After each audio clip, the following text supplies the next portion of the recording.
the power of the Doctor. So does this sort of wrap up the Jodie Whittaker, Chris Chibnall run satisfyingly? Does it actually make you feel like, oh, maybe they're just getting their stride? maybe it would have been nice if they had stayed a little bit longer?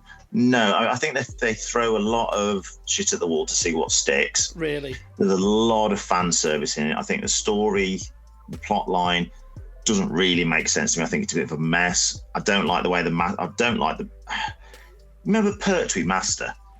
Yes. Back in the day. Oh, yeah.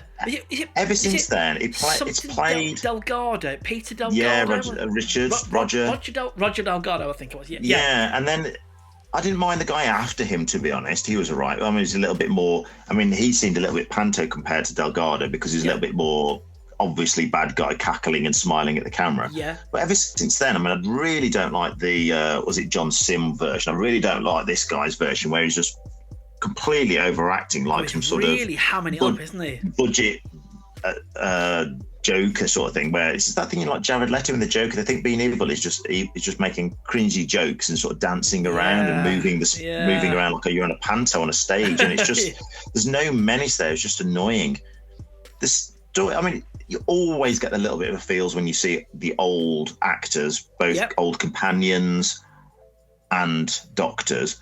How they fit them in, it's kind of okay. It's not like a genius twist, but it's kind of okay how they do get Sylvester McCoy. Love seeing Paul McGann, and I really wish they do some Paul McGann series going in the future because he's... You saying this makes me want to watch it, but I really get the feel that I just don't The thing is, these bits that are just like, oh, that bit's quite nice, that bit's quite nice. You know, it's like a feature... Is it over an hour, I think, isn't it? I think it's like quite a long episode. All these bits are just like sprinkled through it, really, where the rest of it is just... dirge to sort of wade your way through, and you're thinking, maybe have I been too harsh? Maybe it's okay? I mean, I didn't like the stuff with Tegan very much. I didn't like the stuff with Ace very much. There's one little scene where Sylvester McCoy and Ace are kind of reunited, which is nice, but again, that's just a nostalgia trip rather than it being anything cool. And also stuff like Jodie Whittaker meeting Tegan and Ace again, and then being a bit annoyed with the... It's like, well, they did this with Sarah Jane and David Tennant. They've already been down this road of the plot line of the companion saying, you just leave us behind. And his point of view going, well, I have to because, you know.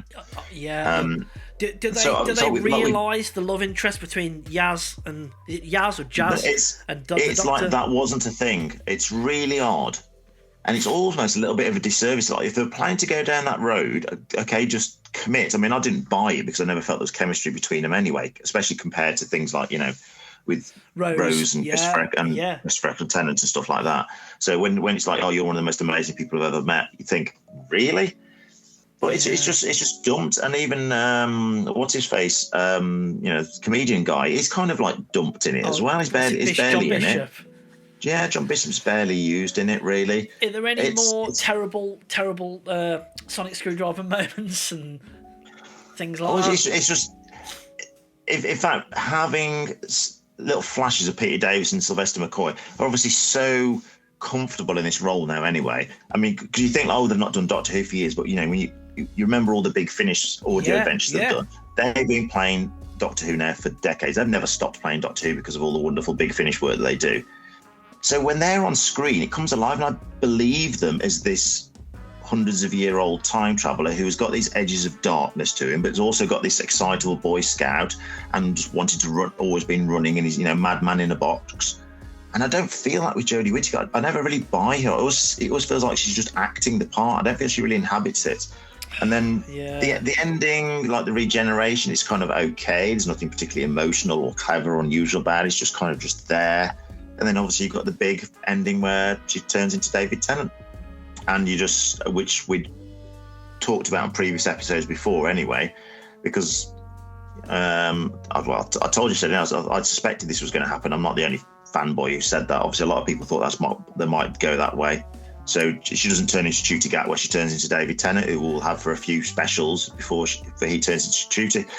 I'm fine with that. I feel like you're making this sound better than it actually is. I mean, really, I feel like I'm sort of distant. I just want to see all the old Doctors. So maybe a fast forwarding watching. To be honest, I think you could do that if you've got any of the scenes of the main plot line of it. You could probably fast forward through some of those little bits if you just want to reminisce and see some of the old Doctors in it, then watch the regeneration, you could probably do that. Like, is there anything in the story that I need to watch to be aware of, ready for the next series? Not really. I don't know. The Masters decides that rather than trying to kill the Doctor, is going to stop the Doctor from ever existed. And I thought, they're going to go back in time and kill them. Terminator, yeah. No, he forces the Doctor to regenerate into the Master. What?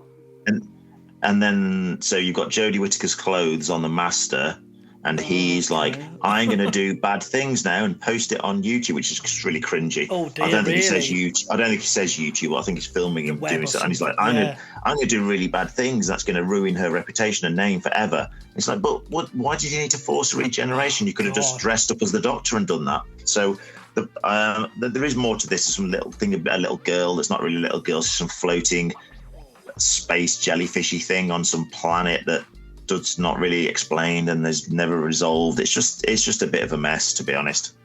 Roll on the new era. Yeah, do you know what? I mean, yeah, I really ought to sort of watch it, but no. I mean, the ending was the ending. I felt, because for me, seeing Tennant back again, I think it's a good idea, because I don't think Russell T Davies is just going to do it just for fan service. I think they're going to have to explain why is he revisits his old face again.